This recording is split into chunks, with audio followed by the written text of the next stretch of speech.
ఏమనగా తాను ప్రవక్తనని చెప్పుకొనుచున్న యెజెబెలను స్త్రీని నీవు ఉండనిచ్చుచున్నావు.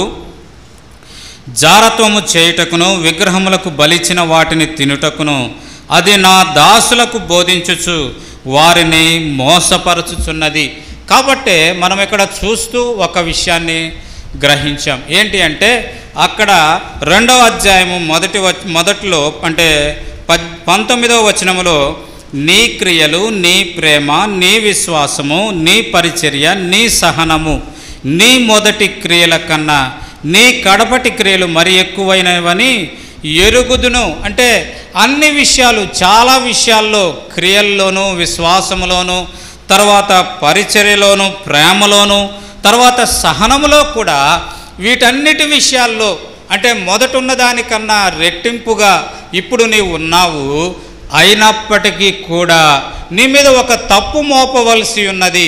అదేంటిది అంటే యెజెబెల్ అనేటటువంటి స్త్రీని నీవు ఉండనిచ్చుచున్నావు అనేటటువంటిది మనం చూస్తూ ఉన్నాం.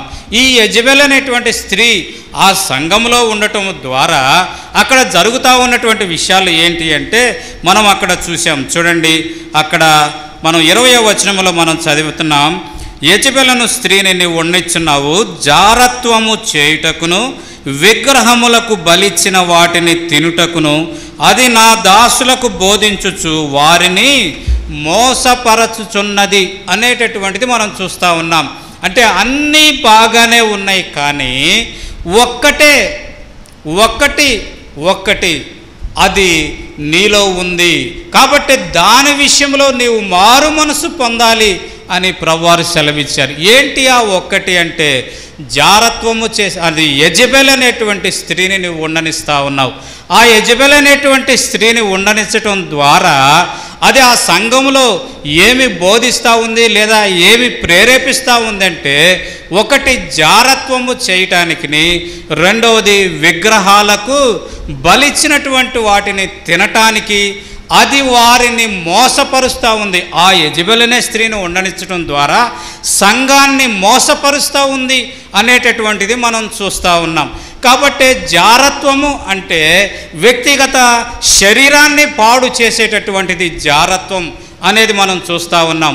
విగ్రహాలకు బలిచ్చేది అనేది మనం చూస్తే కనుక మన మనస్సును కల్మషము చేసేది, అంటే దేవుని నుండి దూరపరిచేది.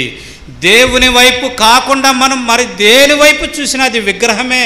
కనుక ఒకటి మన వ్యక్తిగత మన శరీరాన్ని పాడు చేసేది, రెండవదిగా మనం అక్కడ చూస్తూ ఉంది మన మనస్సును దేవుని వైపు నుండి తిప్పి మన మనస్సును పాడు చేసేది అనేది మనం చూస్తాం. దాని ఫలితంగా శరీరం అంతా కూడా పాడైపోతూ ఉంది. ఇన్ని మంచి లక్షణాలు ఉన్నప్పటికీ కూడా ఆ ఒక్కటి ఉండటం ద్వారా ఎంతో గొప్ప నష్టం ఉంది, గొప్ప నష్టం. అందుకే ప్రభు అంటా ఉన్నాడు, నీవు మారు మనసు పొందితేనే సరి అంటా ఉన్నాడు. కనుక ప్రియమైన సహోదరుడా, ప్రియమైన సహోదరి, అనేక పర్యాయాలు మన జీవితంలో ఈ ఒక్కటే కదా అనుకుంటాం కదా. ఎప్పుడైనా లంచం ఇచ్చే విషయంలో కానీ, ఎప్పుడైనా అబద్ధము చెప్పే విషయంలోనే కానీ, ఎప్పుడైనా మరొకటి ఏదైనా దేవునికి విరుద్ధమైన కార్యం, దేవుడు ఏదైతే కాదు అంటూ వచ్చాడో దానిని చేసే సమయంలో ఈ ఒక్కటే కదా అని అనుకుంటాం. కానీ ఆ ఒక్కటే మన జీవితాలని పాడు చేస్తుంది, మన ఆత్మీయమైనటువంటి స్థితిని పాడు చేస్తుంది. తద్వారా అక్కడేం రాయబడిందంటే మనం అక్కడ చూస్తూ ఉన్నాం. చూడండి, అక్కడేం రాయబడిందంటే 22వ వచనం, ఇదిగో నేను దానిని మంచము పట్టించి దానితో కూడా వ్యభిచరించువారు దాని క్రియల విషయమై మారు మనసు పొందితేనే కానీ వారిని బహుశ్రమల పాలు చేసేదను. కాబట్టి భయంకరం, బహుశ్రమల పాలు అంటే మానవులంగా మనకొచ్చే శ్రమలు వేరు, దేవుడే అనుమతిస్తే ఆ శ్రమ ఎంత భయంకరమో అనేది మనం చూస్తాం. దానికి ఉదాహరణగా మనకు తెలుసు ఏంటంటే యోబు భక్తుడిని గనక మనం చూస్తే, సాతానుడు దేవుని దగ్గరికి వెళ్ళినప్పుడు నా భక్తుని గురించి, యోబుని గురించి నీకు తెలుసు కదా అంటే, తెలుసులే, నువ్వు ఆయన చుట్టూ కంచె వేసావు కదా, నువ్వు ఆయనకి సమస్తం ఇచ్చావు కదా, ఆయన చుట్టూ కంచె వేసావు కదా, నిన్నుగా ఇంకెవరిని పోగొడతాడులే అంటే, సరే అన్నిటినీ తీసేస్తాను తీసేసి ఆయన ప్రాణాన్ని మాత్రం నువ్వు ముట్టుకోవటానికి లేదు, అన్నీ తీసేస్తాను, నీ ఇష్టం వచ్చినట్టు చేసుకో అన్నాడు. అప్పుడు ఏమైంది? ఎంత శ్రమ, ఎంత భయం! అంటే దేవుడు అనుమతిస్తే కలిగేటటువంటి శ్రమలకి ఉదాహరణ చెప్తా ఉన్నాను. కనుక ప్రియ సహోదరుడా, ప్రియ సహోదరి, ఈనాడు ఇదొక్కటేలే అనుకుంటా ఉన్నావేమో. ఒకవేళ ఆ ఒక్కటే దాన్ని బట్టే దేవుడు నీ జీవితంలో శ్రమకు అనుమతిస్తే ఎంత భయంకరత్వం! తన బిడ్డలు కోల్పోయారు, తనకున్న సమస్తము కోల్పోయాడు.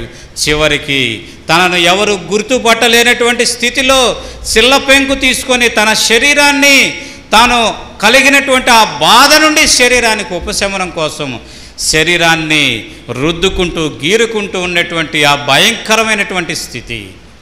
కనుక ప్రియ సహోదరుడా, ప్రియ సహోదరి, ఈనాడు నా జీవితంలో ఏది నన్ను దేవునికి దూరంగా చేస్తూ ఉందో, ఏ ఒకటి నిన్ను కలవరపరుస్తూ ఉందో దాని విషయమై నువ్వు పశ్చాత్తాపపడాలనేది దేవుని ఉద్దేశముగా చూస్తూ ఉన్నాం, దేవుని ఆలోచనగా చూస్తూ ఉన్నాం. ఇలాంటి ఒక్కటి అనేటటువంటి విషయాలు బైబిల్ గ్రంథంలో మనకి 7 విషయాలు కనిపిస్తాయి. అంటే మనల్ని మనము సరిదిద్దుకోవటానికి అవసరమైనటువంటి ఒక్కటి అనే విషయాలు 7 విషయాలు ఉన్నాయి.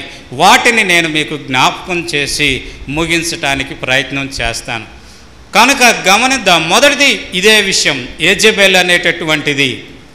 అంటే మనల్ని మోసగించేటటువంటిది, అంటే మన జీవితాన్ని, వ్యక్తిగత శరీరాన్ని పాడు చేసేది, మన మనస్సును పాడు చేసేది ఏదైతే నీ జీవితంలో ఉందో దాని నుంచి నీవు విముక్తి పొందితేనే, అంటే అనగా మారు మనసు అనుభవంలోనికి వస్తేనే. అంటే ఇదేంటన్నా, నేను దేవుని బిడ్డను కదా, యేసుక్రీస్తుని ఎరిగినటువంటి వాడిని కదా అని అనుకుంటావేమో. ఇక్కడ వ్రాయబడింది కూడా సంఘానికి వ్రాశాడు, సంఘానికి వ్రాయబడినటువంటి మాటది. సంఘములతో ఆత్మ చెప్పుచున్నటువంటి మాటలు చెవిగలవాడు గ్రహించునుగాక. కాబట్టి సంఘముతో చెప్తా ఉన్నాడు. సంఘం అంటే క్రీస్తు రక్తంలో కొనబడినటువంటి సంఘం అది. అయినప్పటికీ ఆ సంఘములో ఏముందంట?